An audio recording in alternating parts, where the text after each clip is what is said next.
사도 바울이 골로새 교회와 그리고 가까운 지역에 있는 라오디게아에 있는 교회와 형제들에게 안부를 전하고 그리고 몇 가지 당부를 하면서 골로새 교회에 보내는 편지를 마무리하고 있습니다. 오늘 본문을 보면 사도 바울 당시 이 초대 교회는 가정 교회였다는 것을 알 수가 있습니다. 가정에서 예배를 드리는 것이죠. 이 당시에는 오늘날처럼 예배를 드리기 위해 따로 예배당을 가지고 있지 않았습니다. 이제 교회가 생겨난 지 기원 후 250년까지는 이렇게 가정에서 예배를 드렸습니다. 그리고 250년 이후부터 313년 기독교가 로마 제국의 합법적인 종교로 인정받기 전까지는 사적이나 공공 건물의 홀을 이제 빌려서 예배를 드렸습니다. 우리가 이제 이것도 쉽게 추측할 수 있는 것이 이제 사도 바울이 에베소에서 복음을 전할 때 사도 바울이 항상 처음에는 이제 유대인들의 회당에 가서 복음을 전했는데 이 유대인들이 사도 바울을 방해하고 반대하여서 두란노라는 서원에서 이제 사도 바울이 복음을 전하였습니다.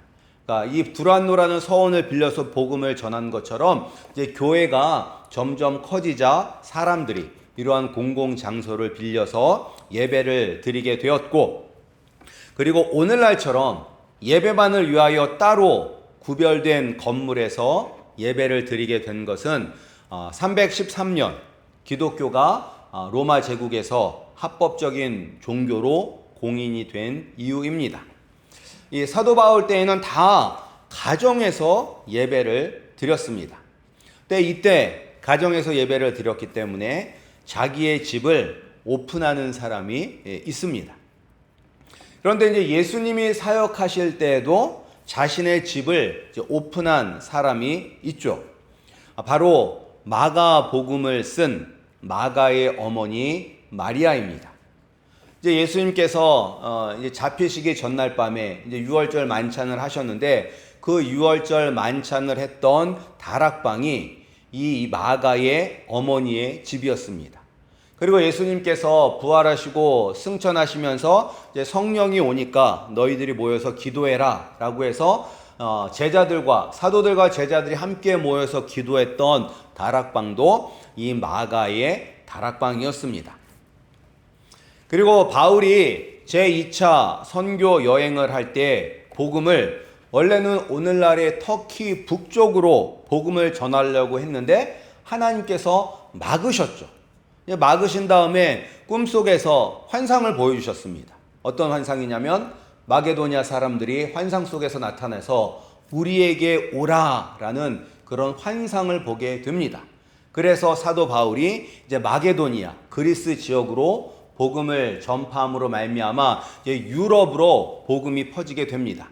그때 처음에 마게도니아 지역에 가서 이제 빌립보라는 도시에 가서 이제 사도 바울이 묵었는데 그때 이제 거기에는 회당이 없어서 이제 기도할 장소를 찾다가 한적한 강가에 가서 기도를 하다가 루디아라는 비단 장사를 하는 여자를 만나게 되고 이 여인이 사도 바울의 복음을 듣고 회심하게 되고 자기의 집을 그 당시 선교센터 겸 예배당으로 오픈을 하게 됩니다.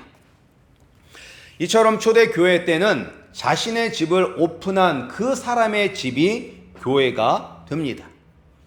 그런데 자기 집을 오픈하는 것이 쉬운 일일까요? 쉬우세요? 자기 집을 오픈하는 게? 쉽지 않습니다.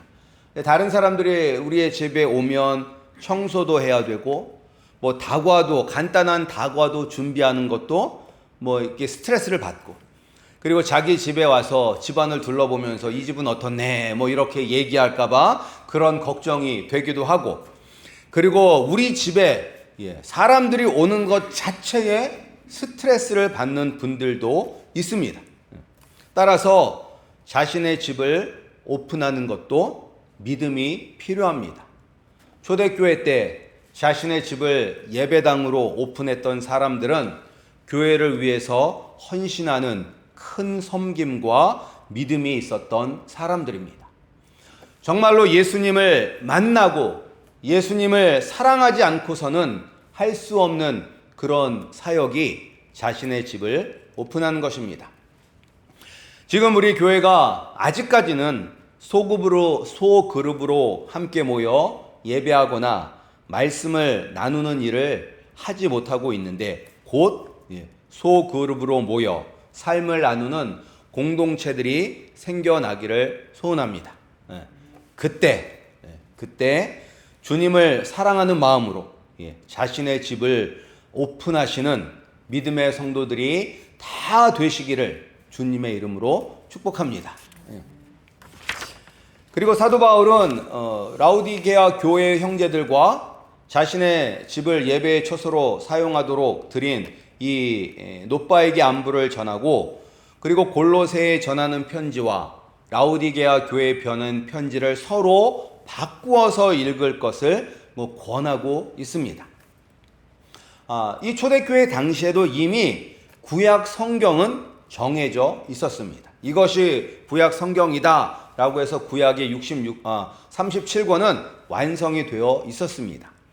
예수님도 그 당시 사람들이 사용하던 구약 성경을 인정하셨고, 내가 바로 너희들이 기다리던 메시아라는 것을 나타나기 위해서 그 당시 사람들이 사용하던 구약 성경을 인용하셨습니다. 그러나 신약 성경은 아직 완성이 되지 않았습니다. 가장 먼저 쓰여진 이 신약 성경은 야고보서입니다. 그리고 나서 이제 사도 바울이 갈라디아서, 데살로니가 전후서, 고린도 전후서, 로마서와 같은 서신서들을 썼고, 그리고 이제 이 사복음서인 마가복음이 가장 먼저 쓰여졌는데, 이것이 한 48년에서 58년 사이에 쓰여졌습니다. 그리고 그 후에 마태복음, 누가복음, 사도행전이 쓰여졌고, 나머지 바울 서신, 그리고 요한복음, 요한 1, 2, 3서, 요한계시록이 가장 마지막에 쓰여졌습니다.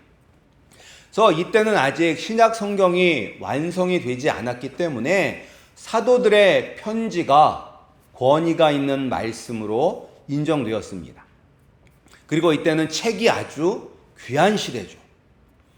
지금은 책이 너무 흔해서 우리가 읽지 않아도 집에 여러 권의 성경책이 있습니다. 그리고 이제는 전화기마다, 컴퓨터마다 성경이 다 깔려 있죠. 그러나 이 초대교회 당시에는 다 손으로 일일이 필사를 받아 적어야만 하는 그러한 시대였습니다. 종이도 귀하고 책도 귀하기 때문에 사도들이 교회에 보낸 편지들을 돌려보면서 은혜를 나누고 말씀을 배웠습니다.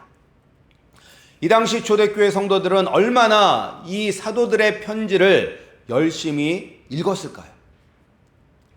책도 귀하고 이 말씀 자체가 귀하니까 아마 이 바울의 이 편지들을 닳고 다를 정도로 아마 열심히 읽었을 것입니다. 우리가 너무 풍족하면 오히려 소홀해지고, 좀 부족하고 모자라야 열심을 냅니다. 우리 성도님들도 인생을 뒤돌아보면서 언제 열심히 예수님께 매달리셨습니까? 좀 힘들고 어려울 때 열심히 매달렸습니까? 아니면 모든 일이 잘 풀릴 때 열심히 매달리셨습니까? 보편적으로 힘들고 어려울 때 예수님께 더 매달립니다. 근데 책도 마찬가지죠. 책이 귀할 때 책을 열심히 읽습니다. 책이 너무 많으면 오히려 책을 안 읽게 되기도 하죠. 그러니까 예전에 북한 선교를 하시는 분들이 그런 얘기를 하셨어요. 이제 북한에서 예전 벌써 한 30년, 40년 전에 그 북한에서는 성경책을 가지고 있다 걸리면 처형을 당하기 때문에 성경을 몰래 보았다고 합니다. 그때도 이제 성경책을 갖고 있는 사람들이 있었대요. 그런데 이제 성경책을 갖고 있으면 걸릴 위험이 있기 때문에 이 사람들이 한 장을 다 외우고, 성경책을 외우고, 그리고 그것을 찢어 먹었다고 합니다. 증거를 남기지 않기 위해서. 그래서 성경을 다 외우는 사람도 있었다고 합니다. 너무나 열악하기 때문에, 부족하기 때문에 더 열심을 내는 것입니다. 오늘날 우리는 너무 풍족하기 때문에 오히려 열심을 내지 않습니다. 우리가 예배 드리지 못해도 그냥 전화기만 키면, 컴퓨터만 열면 세계 곳곳에 있는 유명한 목사님들의 설교를 들을 수 있고 예배 실황을 다시 볼 수 있기 때문에 정작 예배를 소홀히 하고 말씀을 가벼이 여기는 경우가 참 많아졌습니다.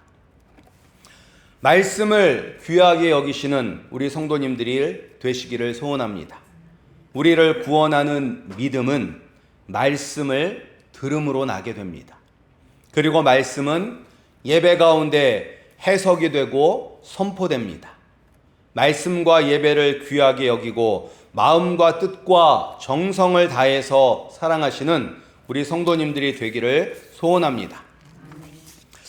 말씀과 예배의 홍수 속에서 살면서 오히려 목말라 하는 삶이 아니라 말씀과 예배에 내 시간을 드리고 내 몸을 들여 하나님이 찾으시는 참된 예배자가 되시기를 주님의 이름으로 축복합니다. 그리고 나서 이제 사도 바울은 또한 이제 아키포라는 성도에게 주 안에서 받은 직분을 삼가 이루라고 권면하고 있습니다. 그러니까 이 사람이 무엇인가 이제 예수님으로부터 사명을 받았는데 그 사명을 아직 완수하고 있지 못하는 거예요. 아마 이 아키포는 골로새 교회의 지도자였을 것입니다. 그리고 그가 해야 될 그런 사역이 있었습니다. 근데 그가 어떤 일을 해야 된다는 것은 아키포 자신도 알고 그리고 주변의 동료 성도들도 알고 바울까지도 알고 있었습니다. 그런데 지금 그 일을 완수하지 못하고 있습니다. 그러니까 무슨 이유인지는 나오지 않고 있지만 무슨 이유 때문인지는 몰라도 머뭇거리고 있고 뒤로 미루고 있는 것입니다. 어떤 어려움이 있을 수도 있고요. 실패에 대한 두려움이 있을 수도 있고 또한 내가 주님의 일을 하면 개인적으로 손해를 볼 수 있는 상황일 수도 있습니다. 그런데 우리는 어떤 상황이든지 예수 그리스도를 믿는 성도는 믿음으로 순종해야 합니다. 믿는 자에게는 능치 못할 일이 없다는 예수님의 말씀을 믿고 따라야 합니다. 우리의 개인적인 야망이나 욕심을 위해서 일할 때는 우리의 힘으로 할 수 없는 일들이 있습니다. 그리고 또한 이런 개인적인 욕심이나 야망을 위해서 주님께 아무리 열심히 구해도 예수님께서 도와주시지 않습니다. 내 개인적인 야망과 욕심을 위하여 구했는데 구한 대로 이루어졌다? 그러면 그것은 하나님의 축복이 아니라 하나님의 저주입니다. 그러나 내가 개인적인 욕심을 위해서 일을 하는 것이 아니라 주님께서 나에게 맡겨주신 일을 할 때는 예수님께서 우리와 함께 하시니 무슨 일이든지 다 할 수 있습니다. 주님이 우리에게 맡겨주신 일을 할 때 두려워하지 마시고 걱정하지 마시고 계산하지 마시고 주님 사랑하는 마음으로 순종하시기 바랍니다. 순종하면 반드시 주님께서 우리와 함께 하셔서 주의 일을 완전하게 이루실 줄 믿습니다. 그리고 이제 바울이 마지막으로 편지를 맺으면서 내가 메인 것을 생각하라 라고 이야기하고 그리고 하나님의 은혜가 골로새 교회에 있기를 바라며 편지를 끝내고 있습니다.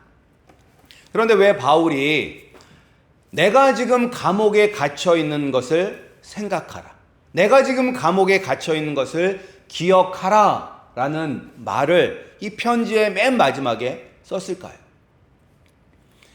바울은 지금 로마에서 가택연금이 되어 있는 상태인데 이것 말고도 사도 바울은 여러 번 감옥에 갇혔습니다.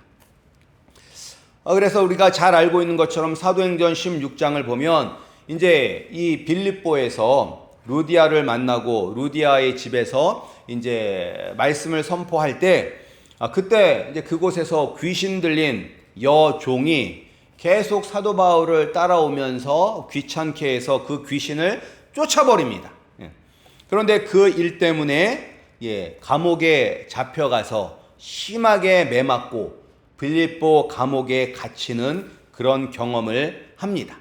근데 이 경험뿐만 아니라 고린도후서 11장을 보면 자신이 옥에 갇히기를 다른 어떤 복음 전도자들보다 더 많이 옥에 갇혔었다라고 이야기를 합니다.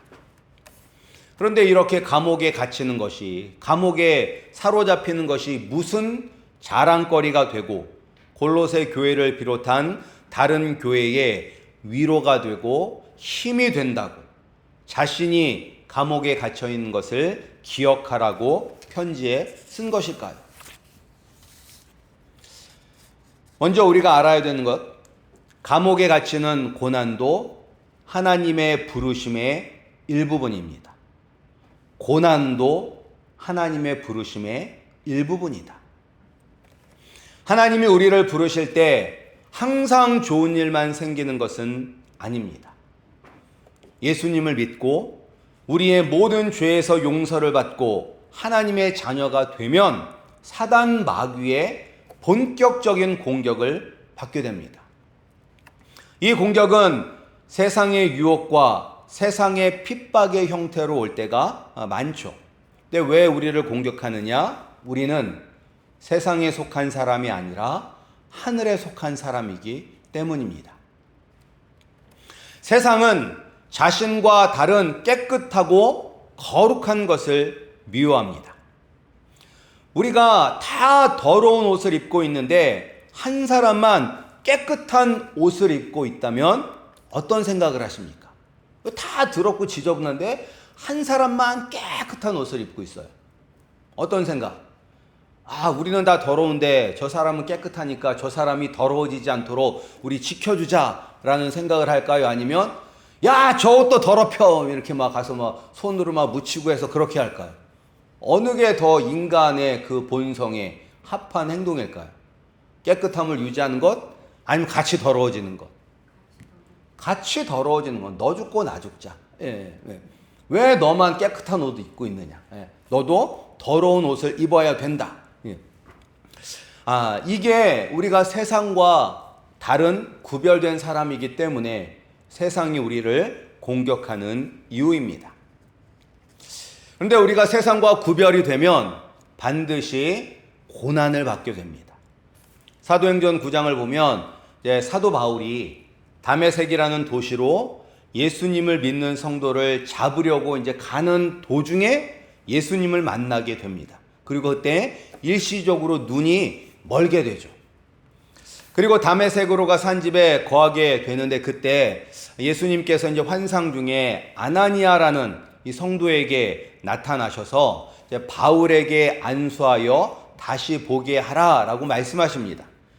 그때 아나니아는 예수님, 이 사람이 어떤 사람인지 아세요? 이 사람은 예수님을 믿는 사람들을 붙잡아서 핍박하는 사람입니다 라고 이야기를 할 때 예수님께서 뭐라고 말씀하셨냐면 이 사람은 내 이름을 이방인과 임금들과 이스라엘 자손들에게 전하기 위하여 택한 나의 그릇이라.